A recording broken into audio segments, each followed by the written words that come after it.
Hi guys, ඉතින් ඔන්න අදත් එහෙනම් මගේ YouTube channel එකත් එක්ක එකතු වෙලා ඉන්න ඔයගොල්ලන් සියලු දෙනාම අයිබෝන් කියලා පිළිගන්නවා. ඉතින් අද මම ඔයගොල්ලෝ එක්ක කතා කරන්න යන්නේ ශ්‍රී ලංකාව තුල සාමාන්‍ය low budget range එකෙන් මිලදී ගන්න පුළුවන් smartphone එකක් ගැන. ඒ තමයි මෙන්න මේ Itel A23 Pro කියන smartphone එක ගැන තමයි අද මම මේ වීඩියෝ එක තුලින් ඔයගොල්ලෝ එක්ක කතා කරන්න බලාපොරොත්තු වෙන්නේ. ඉතින් මේ smartphone එක සාමාන්‍ය ශ්‍රී ලංකාව තුල රුපියල් 14990ක් නැත්නම් ආසන්න වශයෙන් ගත්තොත් රුපියල් 15000ක් වගේ මුදලකට ඔයගලන්ට මෙන්න මේ Itel A23 Pro කියන ස්මාර්ට්ෆෝන් එක මිලදී ගැනීමේ හැකියාව තියෙනවා. ඉතින් ඒ වගේම තමයි වීඩියෝ එකට යන්න කලින් අනිවාර්යයෙන්ම කියන්න ඕනේ අපිට මේ ස්මාර්ට්ෆෝන් එක තුල සාමාන්‍යයෙන් 20000 රේන්ජ් එක කියන්නේ ස්මාර්ට්ෆෝන් වල තියෙන ස්පෙસિෆිකේෂන්ස් බලා ගන්න පුළුවන් කමක් ලැබෙන්නේ නැහැ. මොකද කිව්වොත් මේ ස්මාර්ට්ෆෝන් එක low budget range එක යන්නේ හින්දා average මට්ටමේ performance එකක් තමයි බලා ගන්නත් පුළුවන් ඉන්නේ. ඉතින් ඒ දේවල් ටිකත් පොඩ්ඩක් මතක් කරගෙන අද අපි එහෙනම් කතා කරමු මෙන්න මේ Itel A23 Pro කියන ස්මාර්ට්ෆෝන් එක ගැන. ඉතින් ඒ වගේම තමයි ඔයගලන්ට මතක් කරන්න ඕනේ ඔයගලන් Itel Facebook page එක follow කරලා නැත්නම් අනිවාර්යයෙන්ම follow කරන්න. මොකද කිව්වොත් ඔයගලන්ට ඉස්සරහට මේ විදියට Itel smartphones දිනා ගන්න පුළුවන්. ඒ වගේම තමයි ඔයගලන්ට මේ විදියේ Itel caps දිනා ගන්න පුළුවන්. ඒ වගේම තමයි ඔයගලන්ට මෙන්න මේ විදියේ Itel t-shirts උනත් දිනා ගැනීමේ හැකියාව තියෙනවා. ඉතින් ඒකට ඔයගලන්ට කරන්න තියෙන්නේ අනිවාර්යයෙන්ම Itel Facebook page එක follow කරන්නත් අමතක කරන්න එපා. ඉතින් අපි එහෙනම් දැන් වැඩි වෙලා කතා කරන්නේ නැතුව මෙන්න මේ Itel A23 Pro කියන smartphone එක ගැන අද වීඩියෝ එකෙන් කතා කරමු.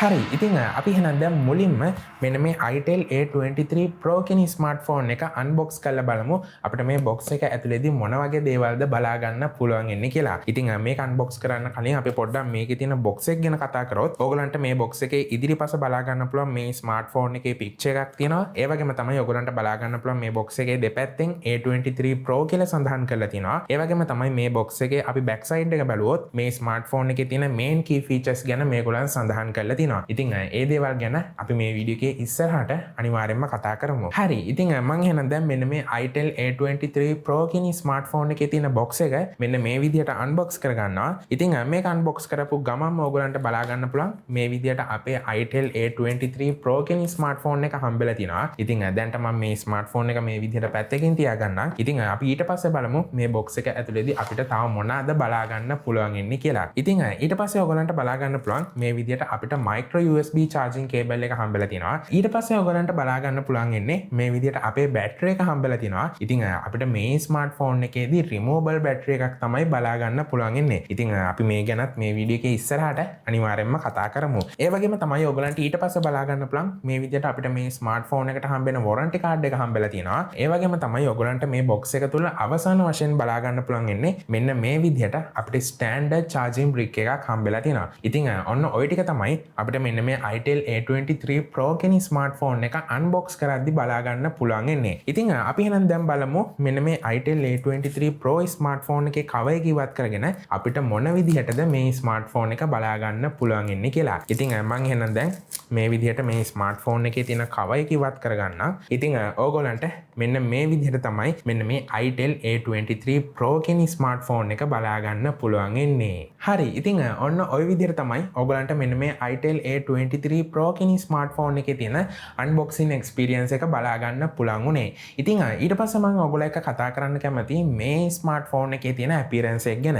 ඉතින් මේ ස්මාර්ට්ෆෝන් එකේ අපියරන්ස් එක ගැන කතා කරද්දී ඔයගොල්ලෝ එක්ක මම මුලින්ම මේ ස්මාර්ට්ෆෝන් එකේ බෑක් සයිඩ් එකේ ඉඳලම කතා කරන්න පටන් ගන්නම්. ඉතින් ඕගොල්ලන්ට බලා ගන්න පුළුවන් මේ ස්මාර්ට්ෆෝන් එකේ බෑක් සයිඩ් එක බලපුවම අපිට ලස්සන ග්ලොසි ෆිනිෂ් එකක් තමයි බලා ගන්න පුළුවන් ඉන්නේ. ඉතින් ඒ වගේම තමයි මම ගා මේ වෙනකොට තියෙන්නේ මේ ස්මාර්ට්ෆෝන් එකේ Sapphire Blue කියන version එක. ඒ වගේම තමයි අපිට මේ ස්මාර්ට්ෆෝන් එක තුල ප්ලාස්ටික් බෑග් එකක් වගේම ප්ලාස්ටික් ෆ්‍රේම් එකක් තමයි බලා ගන්නත් පුළුවන් වෙන්නේ. ඉතින් ඒ වගේම තමයි ඔයගොල්ලන්ට මේ ස්මාර්ට්ෆෝන් එකේ බෑක් සයිඩ් එකේ ඉහළම බලා ගන්න පුළුවන් මේ විදිහට සිංගල් කැමරා සෙටප් එකක් හම්බෙලා තිනවා. ඉතින් අර මම කලින් කිව්වා වගේම අපිට මේ ස්මාර්ට්ෆෝන් එකේ ප්‍රයිස් රේන්ජ් එකත් එක්ක බලද්දී අපිට මීට වඩා ලොකු කැමරා සෙටප් එකක් බලාපොරොත්තු වෙන්න අමාරුයි. ඉතින් ඒකෙන් හින්දා අපිට මේ ස්මාර්ට්ෆෝන් එකේදී එක කැමරා සෙටප් එකක් තමයි බලා ගන්න පුළුවන් ඉන්නේ. ඉතින් අපි ඒක ගැනත් මේ වීඩියෝ එකේ ඉස්සරහට අනිවාර්යයෙන්ම කතා කරමු. බලමු. ඒ වගේම තමයි ඔයගලන්ට බලා ගන්න පුළුවන් මේ ස්මාර්ට්ෆෝන් එකේ මේන් කැමරා සෙටප් එකට පල්ලෙහැන් අපිට ෆ්ලෑෂ් ලයිට් එක පිහිටලා තියෙනවා. ඉතින් ඒ වගේම තමයි ඔයගලන්ට බලා ගන්න පුළුවන් මේ ස්මාර්ට්ෆෝන් එකේ බෑක් සයිඩ් එකේ පහළම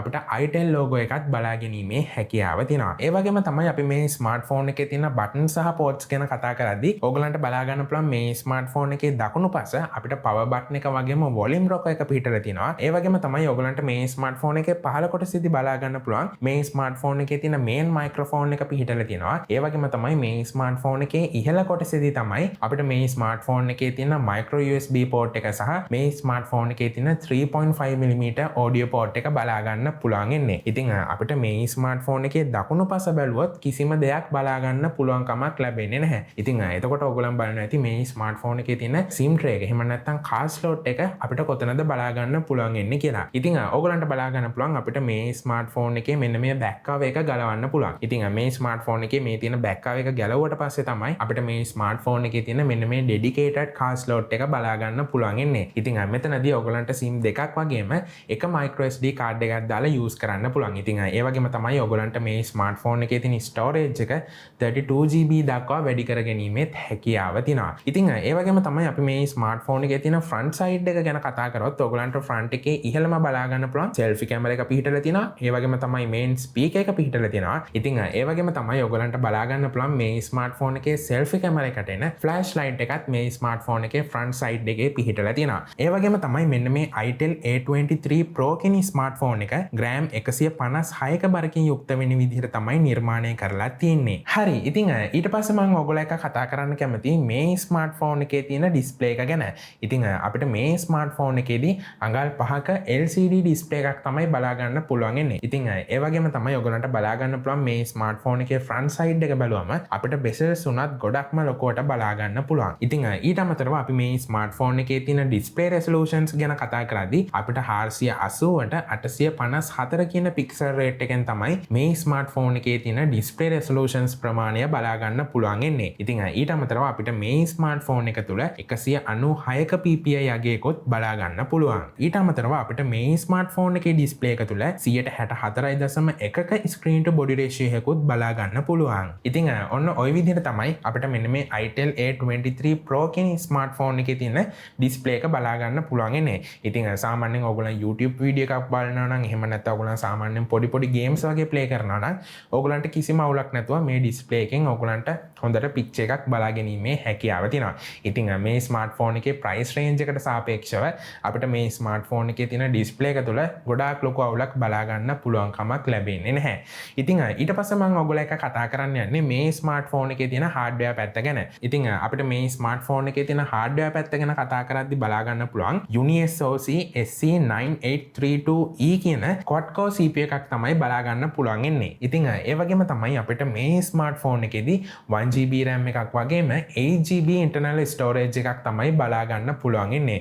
ඉතින් මම අර කලින් කිව්වා වගේම අපිට මේ ස්මාර්ට්ෆෝන් එකට වෙනම microSD කාඩ් එකක් දාලා ඕගලන්ට මේ ස්මාර්ට්ෆෝන් එකේ තියෙන storage එක 32GB දක්වා expand කිරීමේ හැකියාව තියෙනවා. ඉතින් ඒකින්ද සාමාන්‍යයෙන් ඕගලන්ට පොඩි applications වගේම පොඩි games උනත් ඕගලන්ට මේ ස්මාර්ට්ෆෝන් එකෙන් play කිරීමේ හැකියාව තියෙනවා. ඉතින් ඊට පස්සේ මම ඕගොල්ලෝ එක කතා කරන්න යන්නේ මේ ස්මාර්ට්ෆෝන් එකේ තියෙන main camera setup එක සහ මේ ස්මාර්ට්ෆෝන් එකේ තියෙන selfie camera එක ගැන. ඉතින් අපි එහෙනම් දැන් වැඩි වෙලා ගන්න නැතුව බලමු මේ ස්මාර්ට්ෆෝන් එකෙන් අපි capture කරගන්න photos අපිට මොන විදිහටද බලා ගන්න පුළුවන් ඉන්නේ වගේම මේ ස්මාර්ට්ෆෝන් එකේ camera එකේ තියෙන megapixel count එක වගේ දේවල් අපිට මොන විදිහටද බලා ගන්න පුළුවන් ඉන්නේ කියලා අපි දැන් කතා කරමු. ඉතින් ඕගොල්ලන්ට මේ ස්මාර්ට්ෆෝන් එකේ තියෙන main camera එක විදිහට 2 megapixel camera එකක් තමයි බලා ගන්න පුළුවන් ඉන්නේ. ඉතින් මේ ස්මාර්ට්ෆෝන් එකේ මුදලට සාපේක්ෂව මට මේ ස්මාර්ට්ෆෝන් එකේ තියෙන camera එක නම් ගොඩක්ම හොඳ මට්ටමක තියෙනවා කියලා කියන්න බෑ. මොකද කිව්වොත් ඕගලන්ට දැන් බලා ගන්න පුළුවන් ඉන්නේ මම මේ ස්මාර්ට්ෆෝන් එකේ main camera setup එකෙන්. එහෙම නැත්නම් මෙන්න මේ 2 megapixel camera එකෙන් capture කරගත්ත photos කීපයක්. ඉතින් ඕගලන්ට බලා ගන්න පුළුවන් මේ photos වල අපිට ගොඩක් විදිහට noise එක වගේම color accuracy එක උනත් අපිට ගොඩාක්ම හොඳ මට්ටමක තියෙනවා කියලා කියන්න බෑ. ඉතින් සාමාන්‍යයෙන් මේ වගේ රුපියල් 15000 range එක යන low budget smartphone එකක් විදිහට අපිට සාමාන්‍යයෙන් ගොඩක් හොඳ මට්ටමේ camera setup එකක් බලා ගන්න පුළුවන් කමක් ලැබෙන්නේ නැහැ. ඉතින් ඒකින්ද මේ ස්මාර්ට්ෆෝන් එකේ මුදලට සාපේක්ෂව average මට්ටමේ photo quality එකක් තමයි අපිට මේ ස්මාර්ට්ෆෝන් එකේදී බලා ගන්න පුළුවන් ඉන්නේ. ඉතින් ඊට අමතරව අපි මේ ස්මාර්ට්ෆෝන් එකේ තියෙන main camera setup එකෙන් වීඩියෝ එකක් වගේ රෙකෝඩ් කරනවා නම් පුළුවන් ඔයගලන්ට 720p resolutions වලින් තමයි මේ ස්මාර්ට්ෆෝන් එකේදී වීඩියෝ එකක් වුණත් රෙකෝඩ් කරගන්න පුළුවන් ඉන්නේ. ඉතින් ඒ වගේම තමයි අපිට මේ ස්මාර්ට්ෆෝන් එකේ තියෙන මේන් කැමරා සෙටප් එකේ ෆීචර්ස් විදිහට අපිට LED flash, HDR වගේම panorama කියන ඔප්ෂන් ටික තමයි බලා ගන්න පුළුවන් ඉන්නේ. ඉතින් ඔන්න ওই විදිහට තමයි ඔයගලන්ට මේ ස්මාර්ට්ෆෝන් එකේ තියෙන මේන් කැමරා සෙටප් එක බලා ගන්න පුළුවන් ඉන්නේ. ඉතින් ඊට පස්සේ මම ඔයගොල්ලෝ එක කතා කරන්න යන්නේ මේ ස්මාර්ට්ෆෝන් එකේ තියෙන selfie කැමරා එක ගැන. ඉතින් අපිට මේ ස්මාර්ට්ෆෝන් එකේ selfie කැමරා එකේදී 0.3 megapixel selfie කැමරා එකක් තමයි බලා ගන්න පුළුවන් ඉන්නේ. ඉතින් මේ ස්මාර්ට්ෆෝන් එකේ තියෙන selfie කැමරා එක උනත් මට ගොඩක්ම හොඳ මට්ටමක තියනවා කියලා කියන්න බෑ. ඉතින් සාමාන්‍යයෙන් මේ වගේ low budget range එකේ යන ස්මාර්ට්ෆෝන් එකක් විදිහට අපිට මේ ස්මාර්ට්ෆෝන් එකේදී average මට්ටමේ කැමරා setup එකක් තමයි බලා ගන්න පුළුවන් ඉන්නේ. ඊට අමතරව අපි මේ ස්මාර්ට්ෆෝන් එකේ තියෙන selfie කැමරා එකෙන් වීඩියෝ එකක් රෙකෝඩ් කරද්දී අපිට 480p resolution වලින් තමයි අපිට මේ ස්මාර්ට්ෆෝන් එකේ තියෙන selfie කැමරා එකෙන් වීඩියෝ එකක් රෙකෝඩ් කරගන්න පුළුවන් ඉන්නේ. ඒ වගේම තමයි අපිට මේ ස්මාර්ට්ෆෝන් එකේ තියෙන selfie කැමරා එකේ features විදිහට අපිට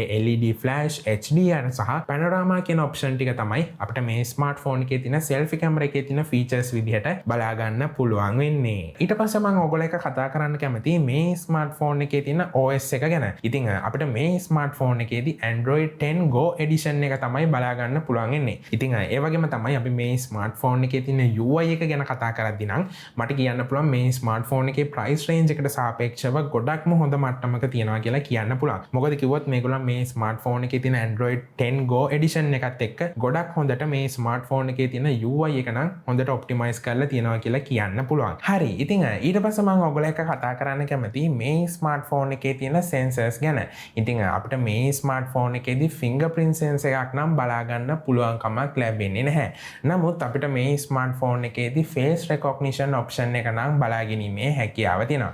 ඉතින් අපිට මේ ස්මාර්ට්ෆෝන් එකේ තියෙන face unlocking option එක නම් average මට්ටමක තමයි බලා ගන්න පුළුවන් ඉන්නේ. ඉතින් ඒක 100%ක්ම හොඳ මට්ටමක තියෙනවා කියලා කියන්න බෑ. නමුත් අපිට මේ ස්මාර්ට්ෆෝන් එකේ price range එකේ හැටියට මේ ස්මාර්ට්ෆෝන් එකේ තියෙන face unlocking option එකත් හොඳ මට්ටමක තියෙනවා කියලා කියන්න පුළුවන්. ඉතින් ඊට අමතරව අපිට මේ ස්මාර්ට්ෆෝන් එකේ තියෙන අනිකුත් sensors විදියට අපිට accelerometer එක සහ proximity sensor එක විතරයි බලා ගන්න පුළුවන් ඉන්නේ. ඒ වගේම තමයි මම ඔයගොල්ලෝ එක ඊට පස්සේ කතා කරන්න යන්නේ මේ ස්මාර්ට්ෆෝන් එකේ තියෙන බැටරි එක ගැන. ඉතින් අපිට මේ ස්මාර්ට්ෆෝන් එකේදී milliamp hour 2400ක removable බැටරි එකක් තමයි බලා ගන්න පුළුවන් ඉන්නේ. ඉතින් මම අර කලින් කිව්වා වගේම අපිට මේ ස්මාර්ට්ෆෝන් එකේ තියෙන back side එකේ තියෙන මෙන්න මේ backup එක ගලවලා තමයි අපිට මේ ස්මාර්ට්ෆෝන් එකේ තියෙන බැටරි එක දාන්න පුළුවන් ඉන්නේ. ඉතින් ඒකෙන් හින්දා අපිට මේ ස්මාර්ට්ෆෝන් එකේ තියෙන බැටරි එක ගලවන්න සහ දාන්න කරන්න පුළුවන්. ඉතින් ඒ විදිහට තමයි අපිට මේ ස්මාර්ට්ෆෝන් එකේ තියෙන බැටරි එක බලා ගන්න පුළුවන් ඉන්නේ. ඒ වගේම තමයි අපිට මේ ස්මාර්ට්ෆෝන් එකේදී fast charging වගේ option එකක් බලා ගන්න පුළුවන් කමක් ලැබෙන්නේ නැහැ. ඉතින් සාමාන්‍යයෙන් අපිට standard charging brick එකක් තමයි අපිට මේ ස්මාර්ට්ෆෝන් එකට හම්බ වෙන්නේ. අවසාන වශයෙන් ඔයගලන්ට මෙන්න මේ Itel A23 Pro කියන ස්මාර්ට්ෆෝන් එක lake blue සහ මංගාව තියෙන මෙන්න මේ sapphire blue කියන කලර්ස් දෙකෙන්ම මිලදී ගැනීමේ හැකියාව තියෙනවා. ඉතින් ඔන්න ওই විදිහට තමයි අද මම ඔයගොල්ලෝ එක්ක මෙන්න මේ Itel A23 Pro කියන low range එක යන device එක ගැන වැඩිදුර විස්තර කතා කරේ. ඉතින් ඕගොල්ලන් මොකද හිතන්නේ මේ ස්මාර්ට්ෆෝන් එක ගැන? ඉතින් ඕගොල්ලන්ගේ අදහසුත් අනිවාර්යෙන්ම පල්ලෙහා තියෙන comment section එකේ comment එකක් දාන්න යන්නත් අමතක කරන්න එපා. ඒ වගේම තමයි ඔයගොල්ලන් මාව තාම subscribe කරලා නැත්නම් පල්ලෙහා තියෙන රතු පාට subscribe button එක click කරන්න. Instagram follow කරලා නැත්නම් Instagram follow කරන්නත් අමතක කරන්න එපා. ඒ වගේම තමයි ඔයගොල්ලන් Itel Facebook page එක follow කරලා නැත්නම් Itel Facebook page එකත් follow කරන්න අමතක කරන්න එපා. මොකද කිව්වොත් ඔයගොල්ලන්ට මෙන්න මේ විදිහේ tag දිනා ගැනීමේ හැකියාව තියෙනවා. ඉතින් ඔන්න ওই විදිහට තමයි අද මම ඔයගොල්ලෝ එක්ක මෙන්න මේ Itel A23 Pro කියන ස්මාර්ට්ෆෝන් එක ගැන වැඩිදුර විස්තර කතා කරේ. ඉතින් අද මගේ review එක ඉවර වෙනවා. next review එකෙන් ආයි හම්බෙමු.